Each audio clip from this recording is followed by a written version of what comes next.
Good morning. Y'all know what time it is. It is gym time. It's 4:47 a.m. my time.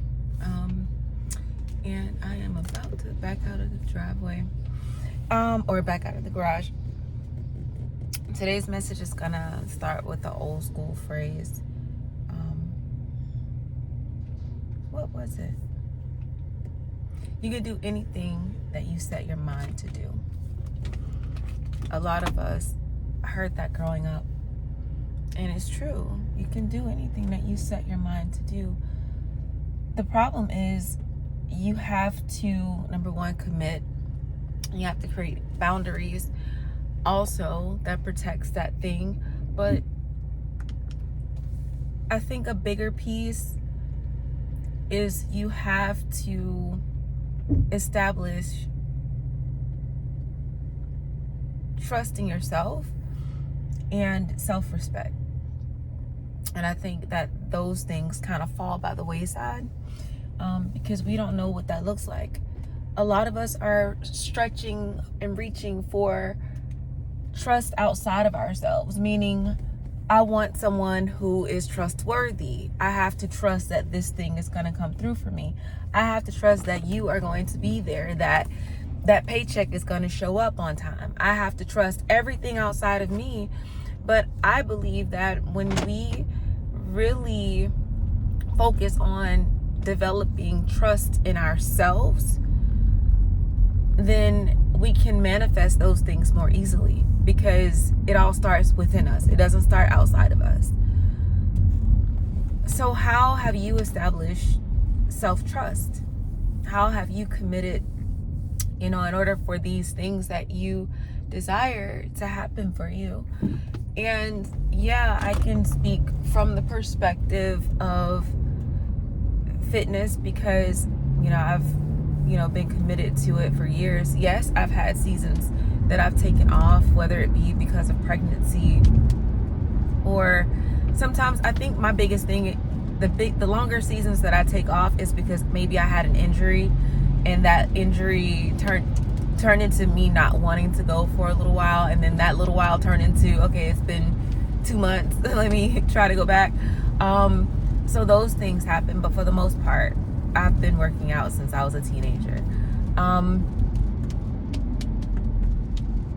But now I don't have any excuses. At the age that I am now, I'm very careful about my body. I'm not saying that, I'm prayerful, of course, before I go into the gym about me being protected from injuries and stuff like that. But I know a part of it is my commitment and the establishing of self-trust. So last night, it's Libra season. So happy birthday to all the Libras out there. Woo. Gang. Anyways, it's Libra season, and one of my friends was celebrating her birthday last night, but of course it turned into a thing for all of us. Now, of course, I'm not heavy on drinking. I think it's not that it's not that it's something that I perceive as like, oh no, it's something I never do. It's just that it doesn't serve me. I just know it doesn't serve me. It's empty calories. It has a certain effect. You get over it. Most of the time it puts me, it gets me in my feelings, and then I'm like, okay, what do I do with this? Just go to sleep. It's at this point I'm mature enough to know like that it's not fun anymore. Like it's not something that serves me, but I will partake socially because it's like a part of the thing. However, there are limits. One of the biggest limits, yes, I don't want to be intoxicated in public, but also that I got to get up and go to the gym the next day. I don't care how much partying, I don't care who's celebrating, I don't care if it's my birthday. It's not going to trump the fact, and this is a fact, that I have to wake up at 4:15 to go to the gym. When you create a non-negotiable, you are establishing trust in yourself, trust in your own ability to do something. No one can show up for you until you start showing up for yourself. So that what that looks like for me is being in the middle of the party with great food, great drinks, great energy, people laughing and having a good time, dancing, listening to music. It was a vibe. Amazing. It's just that, and nothing's wrong with whoever stayed. It's just that my life, you have to look at your life. My life is different because it's something that I want. It could be something that, whatever this applies to, it's not just fitness.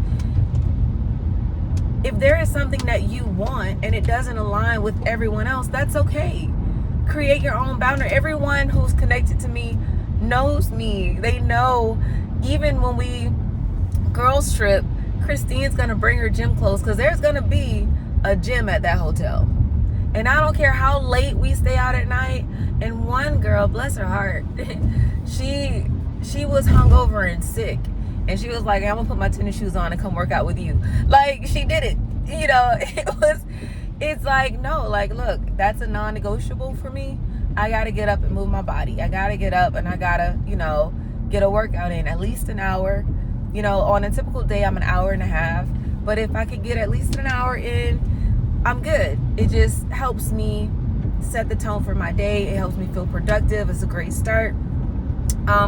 And of course, it's the greatest, it's my greatest form. Can't speak for anyone else. It's my greatest form of self-care. It is. So if your self-care is a spa, massage, nails, walk in the park, a hike, great. Those things are great too. But for me, it's showing up at the gym at 5 o'clock in the morning or 7 o'clock if it's the weekend. So I'm saying all of this to say, we make excuses. We say, well, I would, have a better body, but, I would, be able to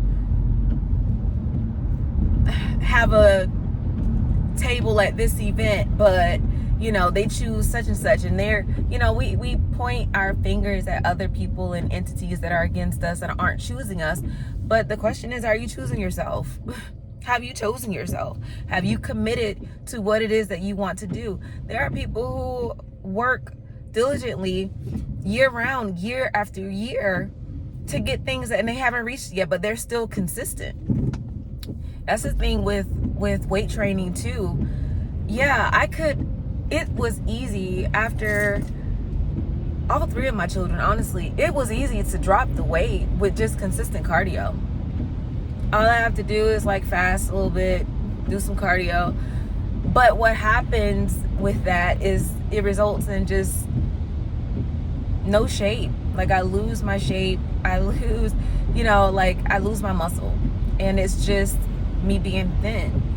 But this time, after my last child, I dropped the weight quickly. I went down literally to weigh less than I did before I carried her. And I was like, okay, but I don't like my body. I was small, but I was like, I don't like this. So I was determined to start building muscle. And and it's not like I haven't weight trained, but I've weight trained I play basketball. So I weight trained most of my life. But my thing is, I wanted to lift heavier than I ever lifted before. And I am now. And so that's my challenge. So people look at me and they're like, hey, what are your goals right now? I don't really have a body goal. But I know I've committed. Because the end result is my body's going to determine what that thing is. There is no end. There is simply me committing to the process and the journey of being healthy and lifting every day and being stronger. Going into the gym and seeing if I can move that key down one more plate. And oh my God, last week I was lifting 99 and this week I'm at 110. Whatever it is, that's the goal. The challenge is me. I am my biggest competition. I don't compete with anyone in the gym. There are some beautiful bodies in that gym. There are some fit bodies in that gym, muscular, toned bodies, whatever you want to call them. But the one that matters most to me is mine. It's mine. And it's not what it looks like. It's what it feels like and what it can do. So I say all that to say you can do whatever you set your mind to do. You can do whatever you set your mind to do. I'm a 41-year-old woman with 3 children. I've committed to waking up this early because it doesn't disrupt my day. I'm committed to it because I need it. Do you really need what it is that you're seeking after? If you really needed it, you would find a way to stay consistent in it and commit to it and to develop trust in yourself. I'm so committed to it. And then the thing about it is I left last night. I think they probably partied till midnight or maybe afterwards. But I left around, I know I was home before 11. I think I was home by like 10:50.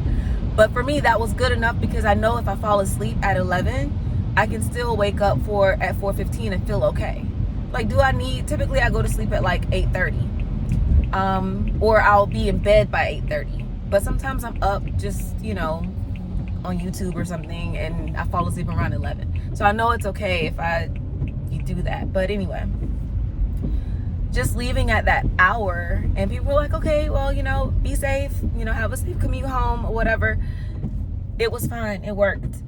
No one pulled me back. Like I said, your people will know you. My people, they know me. They know Christine she's been up since 4:15, number one. So I know she's tired. So let her go. And also she's probably going to wake up again at 4:15. So your people will know you. Your people will have your back. Don't worry.